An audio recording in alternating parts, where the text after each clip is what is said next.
Rodrigo, tudo bem? Tudo na paz? Bom, Estamos aqui alô. para gravar mais um rei, né? Esse curso, os reis de Israel, né? Então agora nós vamos falar de um rei muito conhecido, né? Assim como Davi, Saul, né? Que é o rei Salomão. Então essa é a nossa sexta aula, não, sétima aula já. Já falamos de 6 reis. Então, esse é o sétimo rei aí que nós vamos estudar. Nós vamos falar agora sobre o rei Salomão, sua vida, seu reinado, né? Seus pontos positivos, negativos.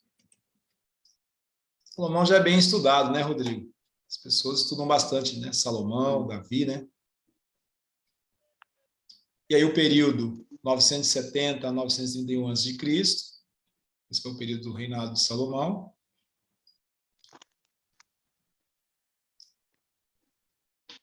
Ali o sacerdote Zadok e o profeta Natã o ungirão reis sobre Israel. Então toquem a trombeta e gritem: Viva o rei Salomão. 1 Reis 1:34. Então, vamos... lembrando os alunos aí que estão fazendo o curso, que o que o Marcos Belém fez foi o seguinte: os reis que são muito falados, por exemplo, o rei Davi, Salomão, que já são muito ensinados nas igrejas, a gente fez um resumo bem pequenininho e nos dedicamos a falar mais detalhado daqueles reis que são pouco estudados, até para não ficar muito cansativo. É o que eu sempre falo, né? Como é que muitos fazem assim? Que prega no domingo à noite? Como Davi matou Golias. E no outro domingo, como Golias perdeu para Davi. Aí fica bem filosófico. Mas, enfim, é um resumo. Em que condição Salomão foi ungido rei? Não era a condição que Davi queria. Porque não era esse o plano de Davi. Davi estava já de idade, e ele estava esperando, após a sua morte, Salomão ser ungido rei. Mas, como nós estudamos, quem que está fazendo o curso todo, vem lá dos reis Abimeleque, Saul, Sibofete, mais Davi e mais Adonias. Nesse momento, Adonias tinha sido proclamado rei. Então, Natã chega e diz: olha, Davi, Adonias, o exército e sacerdotes está do lado de Adonias, foi proclamado rei e o povo está gritando: Adonias é rei. Então, Davi, às pressas, toma uma atitude firme. Falou: não, chama o sacerdote Zadok, pega você, Natã, que é um profeta, né, de respeito, leve Salomão perante o povo, toque a trombeta, unja ele rei e proclame: Salomão é rei. Olha que coisa, que ponto interessante na história de Israel. Nesse momento, tinha 3 reis em Israel, Marcos. Você tinha Adonias, em que parte do exército sacerdote estava gritando e proclamou ele rei. Você tinha Davi, que era o rei e vivo ainda. Apesar de idade, mas vivo, era o rei. E você tinha Salomão, proclamado rei. Ou seja, é um ponto na história de Israel que, nesse momento, nós temos 3 reis em Israel. O povo totalmente dividido. Um grupo do exército dos sacerdotes querendo manter Adonias, né, o rei miojo, rapidinho, subiu e desceu no poder em 2 dias. Outro querendo que Davi mantivesse rei até morrer, sem colocar outro rei no poder. E o outro grupo aceitando a ordem de Davi e Salomão como rei. Então, é um ponto em que nós temos 3 reis em Israel. E aí nós vemos que a autoridade de Davi valeu acima de tudo, ou seja, porque Deus estava com Davi. Então, o povo viu que Davi havia ordenado ungir Salomão rei, que Natã, o grande profeta, estava do lado de Salomão. Aí o povo abandona Adonias e vai para Salomão. Mas veja o risco que ocorreu. Você tem Davi vivo sendo rei, você tem Adonias com a parte do povo do lado dele gritando que ele é rei, já havia proclamado ele rei, e aí você tem Salomão.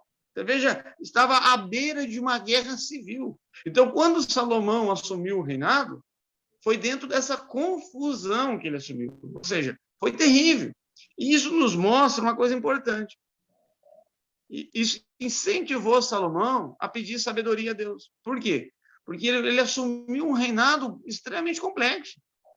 E aí ele viu: olha, como é que eu vou administrar isso aqui? Olha a bagunça. meu irmão sendo rei, parte do povo gritando que ele é rei, meu pai mandando me nomear rei, mas ele nem morreu ainda. E então Salomão sentiu aquela pressão. E isso incentivou ele a entender uma coisa. Eu preciso buscar a sabedoria de Adonai. Eu preciso pedir sabedoria a Adonai para administrar esse povo, que não era fácil. E isso nos mostra também nos dias de hoje, que nós, diante das dificuldades, temos que fazer como Salomão fez ali, buscar a sabedoria que vem de Deus. Decisão certa, né? Sábia, né? Qual o significado do nome Pacífico, né? Pacífico. Olha que bonito, né? Toda vez que alguém falava Salomão, Pacífico. Fez o que era reto aos olhos do Altíssimo? Aí nós temos que colocar um ponto, né? Mais ou menos, né? Por quê? Eu comparo Salomão com o apóstolo Pedro. Veja bem. Quando você pega o apostolado de Pedro, ele começou péssimo. Ele corta a orelha do soldado, tenta impedir que Jesus seja sacrificado pelo nosso pecado. O apóstolo Paulo tem que mandar uma carta reclamando da postura dele com relação aos gentios. Ele nomeia um apóstolo precipitadamente, porque Deus mandou ele esperar que o Espírito Santo viesse em Pentecostes. Ele não, antes disso, ele já nomeia um outro apóstolo. Enfim, ele começa o seu mandar, o apostolado terrível. Erro. Mas no final de sua vida, ele se torna um exemplo. E aí nós vemos isso nas duas cartas de Pedro, quanto ele se tornou espiritual. Já Salomão foi o contrário de Pedro. Salomão começou muito bem. Nossa, ele pediu sabedoria a Deus, ele estruturou o reino, ele buscou a face do Senhor, mas no final de sua vida, ele foi cultuar Moloque, Aserá, ele partiu para o ocultismo, se tornou um xamã, ele foi mexer com ciências ocultas, ele foi mexer com anjos caídos, ele se envolveu com feitiçaria, ele arrebentou. Então, nós podemos dizer que Salomão ele é o contrário de Pedro, mas nós temos que ter em mente que o que Deus enxerga é o todo. Vamos lá. Pedro começou péssimo, mas acabou bem. Salomão começou bem, mas acabou péssimo. Mas o que Deus viu? O todo. Ou seja, Deus não viu só o começo da vida de Pedro nem só o final. Ele não viu só o começo da vida de Salomão, ele vê o todo. E nós temos que ter isso em mente. Quando Deus nos avalia, ele nos avalia como um todo. A Bíblia diz que quando nós reconhecemos nosso lamentável estado de pecador e errado diante de Deus, e confessamos o Senhor Jesus Cristo, o Messias Yeshua, como único e suficiente Salvador, nós passamos por um novo nascimento, nós nascemos de novo. E aquela nova vida, Deus vai avaliar o todo. E nessa nova vida, nós temos o alto e baixo. Temos momentos que nós estamos mais obedientes, momentos menos. Mas o que Deus vai avaliar não é o começo da minha nova vida, nem só o final. É o todo. É importante ter isso em mente. Nós vamos no tribunal de Cristo para receber a vergonha ou o galardão, lembrando que a salvação não é pelas obras, Efésios 2:8. Pela graça sois salvos mediante a fé, isso não vem de vós, é dom de Deus, não por obras, para que ninguém se glorie. Mas a salvação não é por obras, mas o galardão é. E quando nós chegarmos perante o tema do Mashiach, o tribunal de Cristo, para receber o galardão, a vergonha, o que o Senhor vai fazer é avaliar o todo, o começo e o fim dessa nova vida. E aí nós vamos ver se vamos receber aquelas milhares e milhares de galardão que nós estamos esperando, né, Marcos? Ou a vergonha, a perda.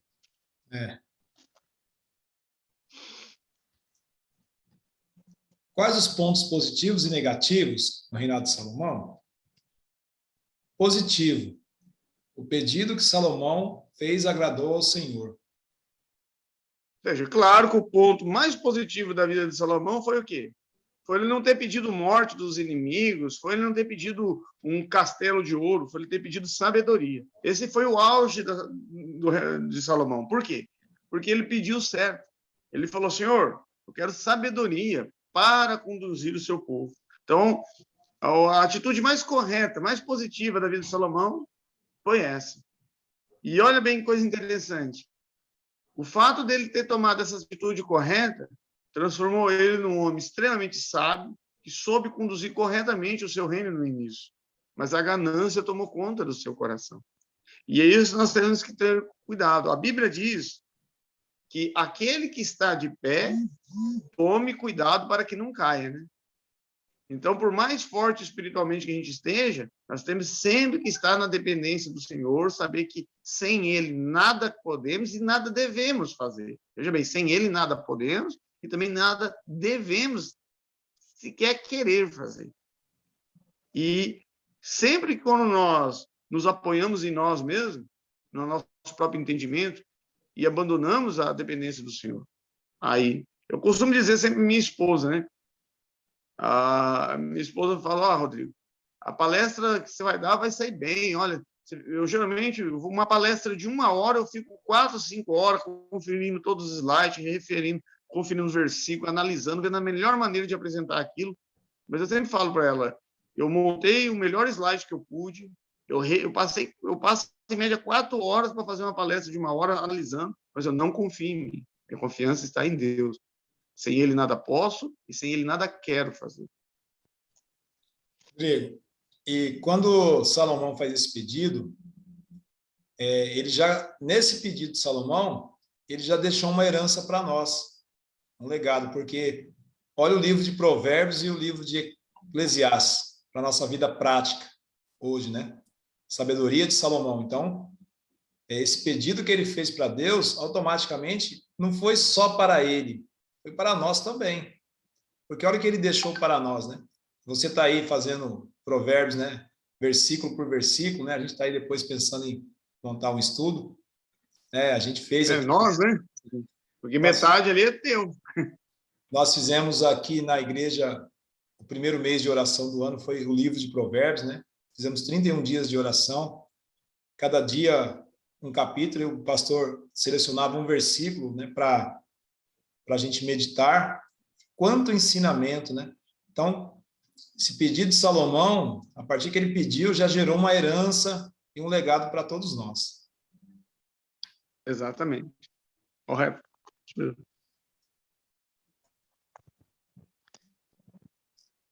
Dá, pois, ao teu servo um coração cheio de discernimento, para governar o teu povo e capaz de distinguir entre o bem e o mal. Pois, quem pode governar este teu grande povo? O pedido que Salomão fez agradou ao Senhor. 1 Reis 3, 9 e 10.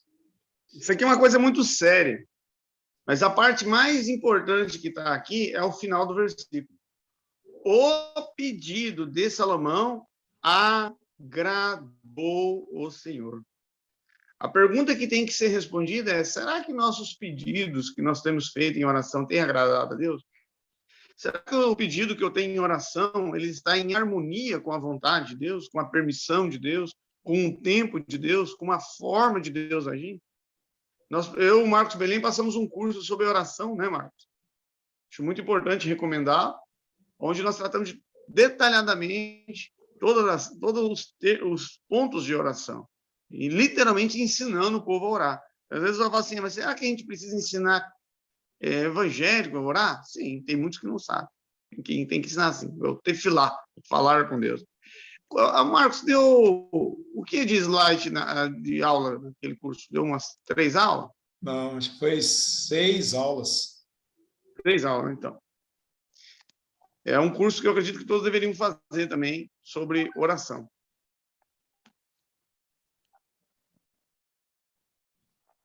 Negativo, a idolatria. Ele, no final de sua vida, ele caiu em idolatria, né? Foi cultuar os outros deuses. À medida que Salomão foi envelhecendo, suas mulheres o induziram a voltar-se para outros deuses, e o seu coração já não era totalmente dedicado ao Senhor, o seu Deus, como fora o coração do seu pai Davi. Ele seguiu os postos sagrados, a deusa dos Sidônios e Moloque, o repugnante deus dos Amonitas. Dessa forma, Salomão fez o que o Senhor reprova.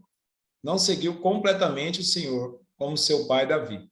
1 Reis 11, 4, 6. Sempre que eu reflito sobre isso, Marcos, eu pergunto, né? Como, né? Meu Deus, ele tinha o Senhor ao lado dele. O Senhor encheu ele de sabedoria. Ele recebeu tudo de Davi para construir o templo. Davi nomeou Asaf para auxiliá-lo. Davi deu a grande parte do ouro, da madeira, das coisas para o templo, o projeto do templo. Davi preparou ele para isso. Deus deu sabedoria para ele. Tudo. E no final da vida dele, ele se deixou manipular por aquelas mulheres que começou o erro lá atrás, né? Ele começou a casar com mulheres de outros povos que a Torá proíbe. Ou seja, ele conhecia de cor a Torá. A Torá proibia ele casar com um gentil. E ele casou com várias mulheres gentias. Ou seja, essa sequência de erro, porque ele confiou em si próprio. Não, a lei manda não casar com mulheres gentias. Eu sou um judeu, mas eu sou sábio. Eu não vou me deixar dominar por essas mulheres. Mas quando chegou no final de sua vida, na sua velhice, ele cedeu. E isso nos mostra essa questão, né? Não podemos confiar em nossa própria sabedoria. Não podemos confiar em nós mesmos. Nossa confiança tem que estar no Senhor. Eu não estou dizendo a pessoa ter medo de tudo e não ter nenhum tipo de confiança em si própria. Mas no sentido de que nossa real confiança tem que estar em Deus. É lógico que eu tenho que ter determinação, coragem, dizer, olha, eu vou conseguir isso. Mas antes eu tenho que buscar a aprovação de Deus e antes eu tenho que saber que se eu vou conseguir, ou é a vontade ou a permissão dele. E Salomão se apoiou no seu próprio entendimento. Ele transformou a sabedoria dele num Deus. E ele se apoiou nisso. E no final caiu. E, assim, quando você vai ler Eclesiastes, você vê que Salomão ele fez uma experiência de campo em todas as áreas, né?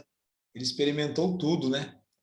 Então, assim, Salomão fez tudo na prática. Então, eu acho que no final a sabedoria dele o fez relatar em Eclesiastes que de tudo que você faz aqui debaixo do sol, o melhor é servir a Deus, né? Então, ele chega nessa conclusão, né? Mas ele acabou, que nem você disse, vivendo tudo, né? Mas ele teve discernimento, a sabedoria fez ele ter esse discernimento final, que de tudo, o melhor é servir a Deus, né? Que é você se contentar com o seu trabalho, você se alegrar com a sua família, você desfrutar daquilo que você ganha com a sua família. E hoje a gente vê muitas pessoas não fazendo isso, né? Às vezes não são felizes no trabalho, ou trabalham demais, o que ganha ou desperdiça tudo em prazer próprio, ou por ganância vai guardando e não desfruta isso com a família. Aí não tem uma vida de paz, de alegria, né? Então, Salomão, eu acho que tudo que ele viveu, ele deixou para nós vários ensinamentos, né? De como a gente viver uma vida em sabedoria ou na insensatez, né? Porque ele passou pelos dois momentos, né? Então, agora nós vamos fazer um resumo, né? Do reinado de Salomão. Esses são os provérbios de Salomão, filho de Davi, rei de Israel. Provérbios 1:1. As palavras do mestre, filho de Davi, rei em Jerusalém. Eclesiastes 1:1. Como um lírio entre os espinhos é a minha amada entre as jovens. Cânticos 2:2. Então, nós vimos, Salomão escreveu 2 salmos, escreveu parte do livro de Provérbios, lembrando que Provérbios foi escrito também por Agur, pelos sábios, pelo rei Lemuel, mas há uma possibilidade do rei Lemuel ser um segundo nome de Salomão, nós vamos tratar disso no curso Provérbios, e alguns provérbios, não é em todo o livro de Provérbios foi escrito por ele. Aí nós temos Eclesiastes, Cantares, nós temos muito registro sobre a vida de Salomão em toda a Bíblia. Nós temos, principalmente no livro de Reis, e também no Novo Testamento, muitas vezes ele é citado, né, como exemplo. Então, nós vemos, claro e objetivamente, que a importância dele foi grande. Como a gente disse no começo dessa aula, né? Nós não podemos olhar nem só para o começo da vida de Salomão, nem só para o fim. Por quê? Se eu olhar só o começo do ministério dele, eu vou dizer que Salomão era um santo. E se eu olhar só o final, eu vou dizer que ele era um demônio. Mas, a verdade, Salomão, como todo ser humano, praticou o bem e o mal. Se eu olhar a vida como um todo, como Pedro, né? Se eu olhar para a vida de Pedro no começo do seu ministério, eu vou dizer que ele era um péssimo apóstolo. Mas se eu olhar para o final, eu vou dizer que ele era um ótimo. Mas Deus olha o todo, você tem que ver o todo.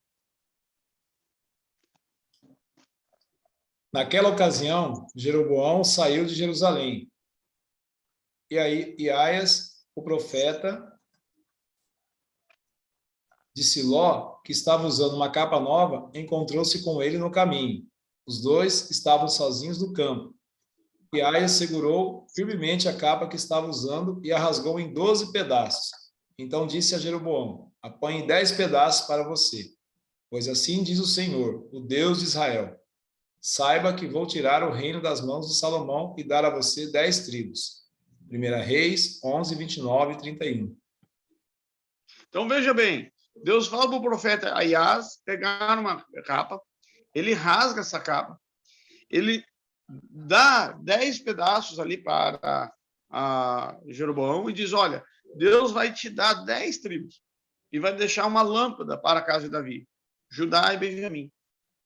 Mas depois nós vamos ver que ele prometeu não tomar o reino da mão especificamente de Salomão, mas do filho de Salomão, Roboão. E ele diz isso por amor a Davi.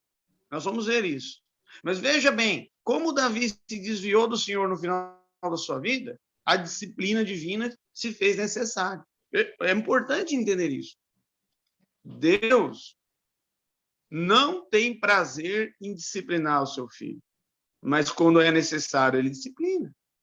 Deus não teve prazer em tomar as 10 tribos e dar na mão de Jeroboão e deixar só 2 tribos para a descendência de Davi. Mas houve necessidade por causa da maldade de Salomão. E olha o preço que ele pagou por se desviar do Senhor.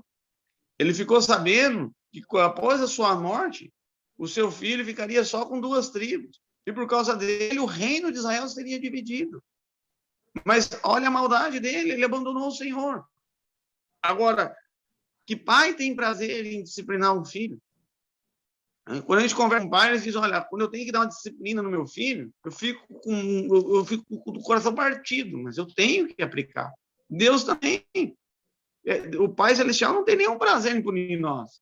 Mas só que quando nós erramos, a disciplina se faz necessária.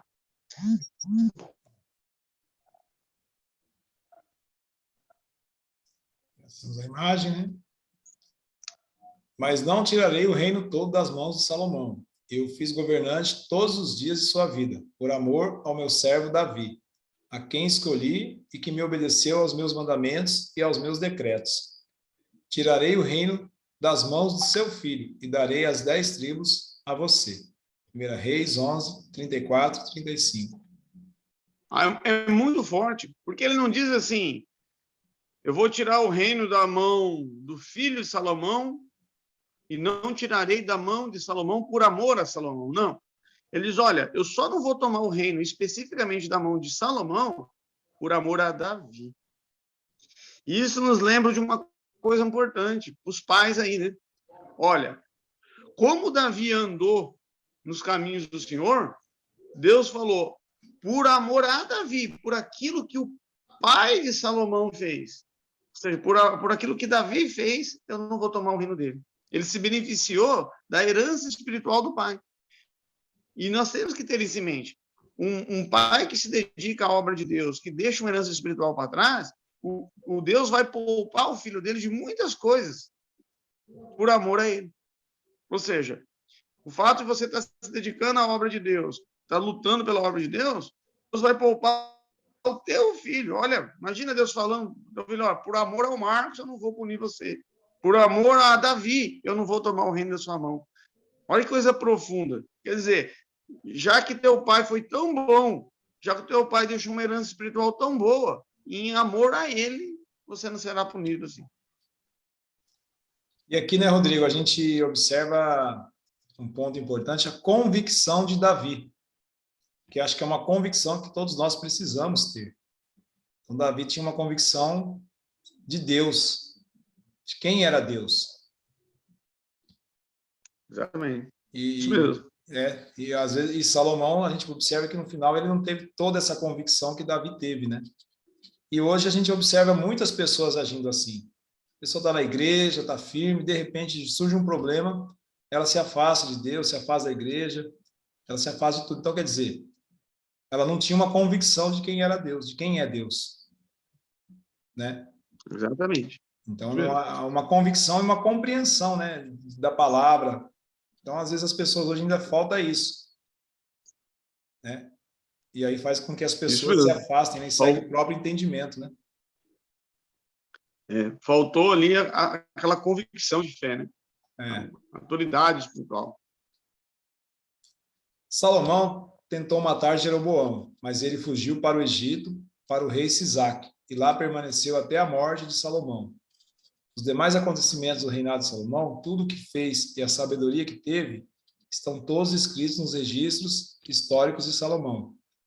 Salomão reinou 40 anos em Jerusalém sobre todo Israel. Então descansou com seus antepassados. Foi sepultado na cidade de Davi, seu pai. E o seu filho Roboão foi o seu sucessor. 1 Reis 11, 40, 43. Mais uma vez, olha bem. O que aconteceu com Saul? Saul tentou matar Davi, tentando impedir a profecia. E Sibofete, também filho de Saul, tentou matar Davi, tentando impedir a profecia. E agora Salomão, ele está numa situação espiritual tão caótica que ele tenta impedir essa profecia.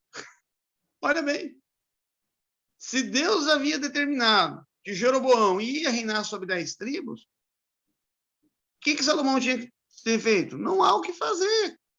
Agora não, ele achou que ele poderia matar Jeroboão, inviabilizando o cumprimento dessa profecia. Ou seja, Salomão estava tão perdido na sua vida espiritual que ele achou que ele podia impedir uma profecia falada pelo próprio Shaddai. Olha a cegueira espiritual que ele caiu no final de sua vida.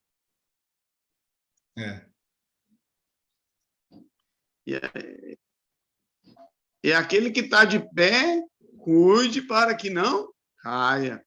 Se você se acha espiritualmente muito firme, cuide para que não caia. E é aquilo que nós estávamos falando, né, Rodrigo? Chegar nesse ponto aí, que Salomão chegou, é consequências de erros passados. Então, as pessoas hoje, elas caem num ponto aí, a gente vê ela na dificuldade, e aí parece que o passado não existe na vida dela. E não pode nem se falar do passado. As sequências de erro que levou a pessoa naquela situação. E aí a gente só quer tratar da situação, mas a gente não quer mostrar à pessoa o caminho do erro. Então, hoje, as pessoas não querem mais lidar com uma situação como pecado. As pessoas veem uma pessoa em dificuldade e falam, transfere para problema. Porque quando você trabalha com problema, todo mundo quer ajudar a pessoa. Quando você trabalha com pecado, as pessoas querem que ela se arrependa, que ela mude de direção. Então, quando você trata com problema, você impede a pessoa de se arrepender, de mudar de direção. E aí ela fica aquela pessoa cheia de problema, frustrada, sendo cuidada pela igreja. Aí todo mundo sofre.